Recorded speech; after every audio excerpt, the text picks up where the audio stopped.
Chapter 8. From this time Captain Wentworth and Anne Elliot were repeatedly in the same circle. They were soon dining in company together at Mr. Musgrove's, for the little boy's estate could no longer supply his aunt with a pretence for absenting herself, and this was but the beginning of other dinings and other meetings. Where the former feelings were to be renewed must be brought to the proof, former times must undoubtedly be brought to the recollection of each. They could not but be reverted to. The year of the engagement could not but be named by him in the little narratives and descriptions which conversation called forth. His profession qualified him, his disposition led him to talk, and that was in the year 6. That happened before I went to sea. In the year 6 occurred in the course of the first evening they spent together, and though his voice did not falter, and though she had no reason to suppose his eyes wandering towards her while he spoke, Anne felt that utter impossibility from her knowledge of his mind, that he could be unvisited by remembrance any more than herself. There must be the same immediate association of thought, though she was very far from conceiving it to be of equal pain. They had no conversation together, no intercourse, but what the commonest civility required. Once so much to each other, now nothing. There had been a time when, of all the large party now filling the drawing-room at Uppercross, they would have found it most difficult to cease to speak to one another, with the exception, perhaps, of Admiral and Mrs. Croft, who seemed particularly attached and happy, and could allow no other exception even among the married couples. There could have been no two hearts so open, no tastes so similar, no feelings so in unison, no countenances so beloved. Now they were as strangers, nay, worse than strangers, for they could never become acquainted. It was a perpetual estrangement. When he talked, she heard the same voice and discerned the same mind.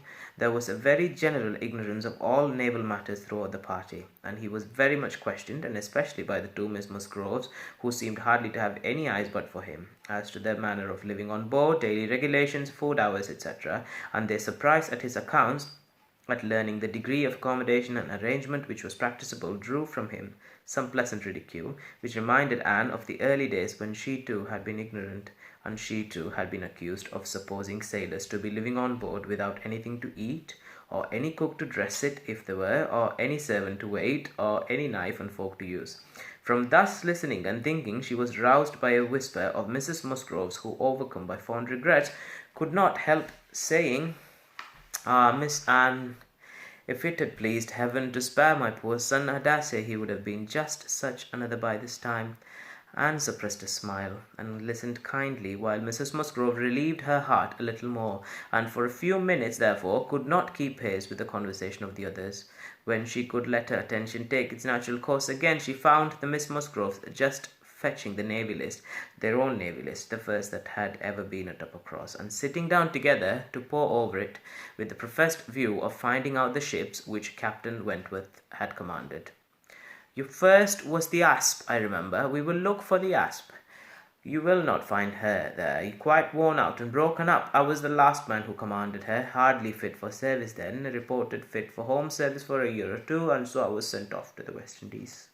The girls looked all amazement. "The Admiralty," he continued, "entertained themselves now and then with sending a few hundred men to sea in a ship not fit to be employed, but they have a great many to provide for, and among the thousands that may just as well go to the bottom as not, it is impossible for them to distinguish the very set who may be least missed." "Pooh, pooh!" cried the Admiral. "What stuff these young fellows talk! Never was a better sloop than the Asp in her day. For an old-built sloop, you would not see her equal. Lucky fellow to get her. He knows there must have been 20 better men than himself applying for her at the same time. Lucky fellow to get anything so soon, with no more interest than his." "I've felt my luck, Admiral, I assure you," replied Captain Wentworth seriously. "I was as well satisfied with my appointment as you can desire. It was a great object with me at that time to be at sea, a very great object. I wanted to be doing something." "To be sure you did. What should a young fellow like you do ashore for half a year together? If a man has not a wife, he soon wants to be afloat again." "But, Captain Wentworth," cried Louisa, "how vexed you must have been when you came to the Asp to see what an old thing they had given you." "I knew pretty well what she was before that day," said he, smiling. I had no more discoveries to make than you would have as to fashion and strength of any old pelisse which you had seen lent about among half your acquaintance ever since you could remember, and which at last on some very wet days lent to yourself. Ah, she was a dear old asp to me. She did all that I wanted. I knew she would. I knew that we should either go to the bottom together or that she would be the making of me, and I never had 2 days of foul weather all the time I was at sea in her. And after taking privateers enough to be very entertaining, I had the good luck in my passage home the next autumn to fall in with the very French frigate I wanted. I brought her into Plymouth. And here was another instance of luck. We had not been 6 hours in the Sound when a gale came on, which lasted 4 days and nights, and which would have done for poor old Asp in half the time, our touch with the great nation not having much improved our condition. 4 and 20 hours later, and I should only have been a gallant Captain Wentworth in a small paragraph at one corner of the newspapers, and being lost in only a sloop, nobody would have thought about me. Anne's shudderings were to herself alone, but the Miss Musgroves could be, as soon as they were, sincere in their exclamations of pity and horror.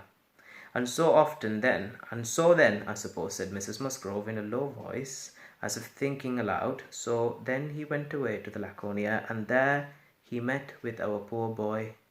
Charles, my dear, beckoning him to her, do ask Captain Wentworth where it was he first met with your poor brother. I always forget. It was at Gibraltar, mother. I know. Dick had been left ill at Gibraltar with recommendation from his former captain to Captain Wentworth. Oh, but Charles, tell Captain Wentworth he need not be afraid of mentioning poor Dick before me, for it would be rather a pleasure to hear him talked of by such a good friend. Charles, being somewhat more mindful of the probabilities of the case, only nodded in reply and walked away. The girls were now hunting for the Laconia, and Captain Wentworth could not deny himself the pleasure of taking the precious volume into his own hands to save them the trouble, and once more read aloud the little statement of her name and rate and present non-commissioned class, observing over it that she too had been one of the best friends man ever had. Ah, these were pleasant days when I had the Laconia. How fast I made money in her. A friend of mine and I had such a lovely cruise together off the Western Islands. Poor Harville's sister, you know how much he wanted money, worse than myself. He had a wife, excellent fellow. I shall never forget his happiness.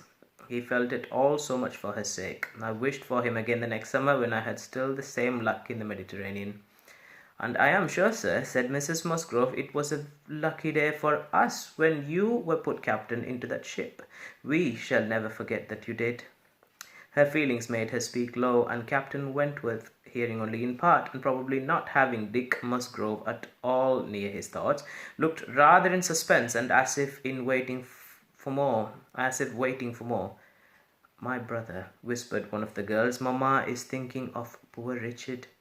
Poor dear fellow, continued Mrs. Musgrove, he was grown so steady, and such an excellent correspondent while he was under your care. Ah, it would have been a happy thing if he had never left you. I assure you, Captain Wentworth, we are very sorry he ever left you. There was a momentary expression in Captain Wentworth's face at this speech, a certain glance of his bright eye and curl of his handsome mouth, which convinced Anne that instead of sharing in Mrs. Musgrove's kind wishes as to her son, he had probably been at some pains to get rid of him. But it was true transient and indulgence of self-amusement to be detected by any who understood him less than herself. In another moment he was perfectly collected and serious, and almost instantly afterwards, coming up to the sofa on which she and Mrs. Musgrove were sitting, took a place by the latter, and entered into conversation with her in a low voice about her son, doing it with so much sympathy and natural grace as showed the kindest consideration for all that was real and unabsurd in the parent's feelings. They were actually on the same sofa, for Mrs. Musgrove had most readily made room for him. They were divided only by Mrs. Musgrove. It was no insignificant barrier indeed. Mrs. Musgrove was of a comfortable, substantial size, infinitely more fitted by nature to express good cheer and good humour than tenderness and sentiment, and while the agitations of Anne's slender form and pensive face may be considered as very completely screened, Captain Wentworth should be allowed some credit for the self-command with which he attended to her large, fat sighings over the destiny of a son whom alive nobody had cared for. Personal size and mental sorrow have certainly no necessary proportions. A large, bulky figure has as good a right to be in deep affliction as the most graceful set of limbs in the world, but fair or not fair, there are unbecoming conjunctions which reason will patronize in vain, which taste cannot tolerate, which ridicule will seize. The Admiral, after taking 2 or 3 refreshing turns about the room with his hands behind him, being called to order by his wife, now came up to Captain Wentworth, and without any observation of what he might be interrupting, thinking only of his own thoughts, began with, "If you had been a week later at Lisbon last spring, Frederick, you would have been asked to give a passage to Lady Mary Grierson and her daughters." "Should I? I'm glad I was not a week later then." The Admiral abused him for his want of gallantry. He defended himself, though, professing that he would never willingly admit any ladies on board a ship of his, excepting for a ball or a visit which a few hours might comprehend. "But if I know myself," said he, "this is from no want of gallantry towards them. It is rather from feeling how impossible it is, with all one's efforts and all one's sacrifices, to make the accommodations on board such as women ought to have. There can be no want of gallantry, Admiral, in rating the claims of women to every personal comfort high, and this is what I do. I hate to hear of women on board, or to see them on board, and no ship under my command shall ever convey a family of ladies anywhere if I can help it." This brought his sister upon him. "Oh, Frederick, but I cannot believe it of you. All idle refinement. Women may be as comfortable on board as in the best house in England. I believe I have lived as much on board as most women, and I know nothing superior to the accommodations of a man of war. I declare I have not a comfort or an indulgence about me, even at Kellynch Hall," with a kind bow to Anne, "beyond what I always had in most of the ships I have lived in, and they have been 5 altogether." "Nothing to the purpose," replied her brother. "You were living with your husband, and were the only woman on board." "But you yourself brought Mrs. Harville, her sister, her cousin, and the 3 children round from Portsmouth to Plymouth. Where was this superfine, extraordinary sort of gallantry of yours then?"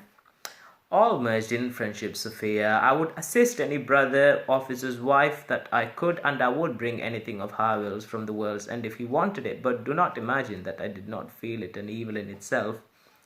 Depend upon it, they were all perfectly comfortable. I might not like them the better for that, perhaps. Such a number of women and children have no right to be comfortable on board." "Oh, my dear Frederick, you are talking quite idly. Pray, what would become of us poor sailors' wives, who often want to be conveyed to one port or another after our husbands, if everybody had your feelings?" "My feelings, you see, did not prevent my taking Mrs. Harville and all her family to Plymouth. But I hate to hear you talking so, like a fine gentleman, and as if women were all fine ladies instead of rational creatures. We none of us expect to be in smooth water all our days." "Ah, my dear," said the Admiral, "when he has got a wife, he will sing a different tune. When he is married, if we have the good luck to live to another war, we shall see him do as you and I, and a great many others have done. We shall have him very thankful to anybody that will bring him his wife." "Aye, that we shall." "Now I have done," cried Captain Wentworth. "When one's married couple begin to attack me with, 'Oh, you will think very differently when you are married,' I can only say, 'No, I shall not.' And then they say again, 'Yes, you will,' and there is an end of it." He got up and moved away. "What a great traveller you must have been, ma'am," said Mrs. Musgrove to Mrs. Croft. "Pretty well, ma'am. In the 15 years of my marriage, though many women have done more, I have crossed the Atlantic 4 times, and have been once to the East Indies, and back again, and only once, besides being in different places about home, Cork, and Lisbon, and Gibraltar. But I never went beyond the Straits, and never was in the West Indies. We do not call Bermuda or Bahama, you know, the West Indies." Mrs. Musgrove had not a word to say in dissent. She could not accuse herself of having ever called them anything in the whole course of her life.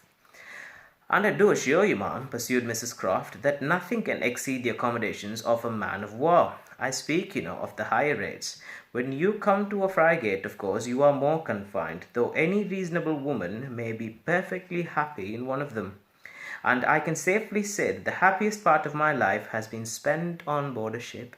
While we were together, there was nothing to be feared. Thank God, I've always been blessed with excellent health, and no climate disagrees with me. A little disordered always the first 24 hours of going to sea, but never knew what sickness was afterwards.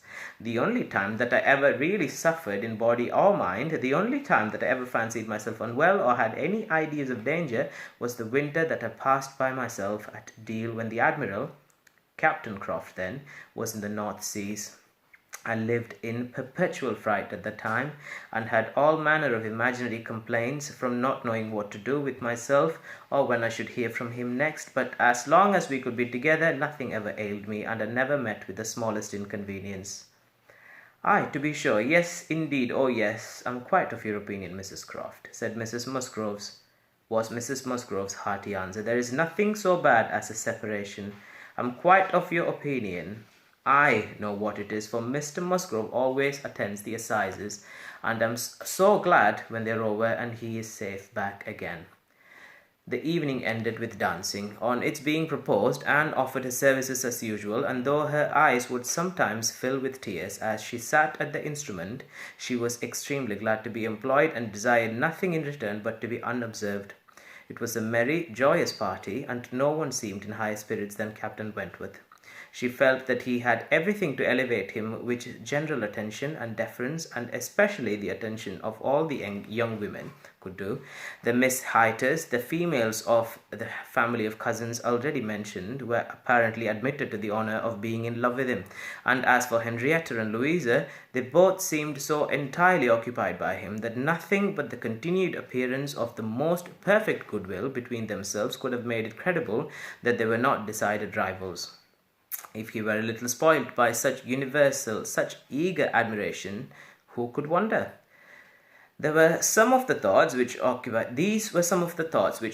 Anne, while her fingers were mechanically at work, proceeding for half an hour together, equally without error and without consciousness. Once she felt that he was looking at herself, observing her altered features, perhaps trying to trace them the ruins of the face which had once charmed him, and once she knew that he must have spoken of her. She was hardly aware of it till she heard the answer, but then she was sure of his having asked his partner whether Miss Elliot never danced. The answer was, oh no, never. She has quite given up dancing. She had rather play. She is never tired of playing. Once, too, he spoke to her. She had left the instrument on the dancing being over, and he had sat down to try to make out an air which he wished to give the Miss Musgroves an idea of. Unintentionally she returned to that part of the room. He saw her, and instantly rising, said with studied politeness, I beg your pardon, madam, this is your seat. And though she immediately drew back with a decided negative, he was not to be induced to sit down again, and did not wish for more of such looks and speeches. His cold politeness, his ceremonious grace were worse than anything.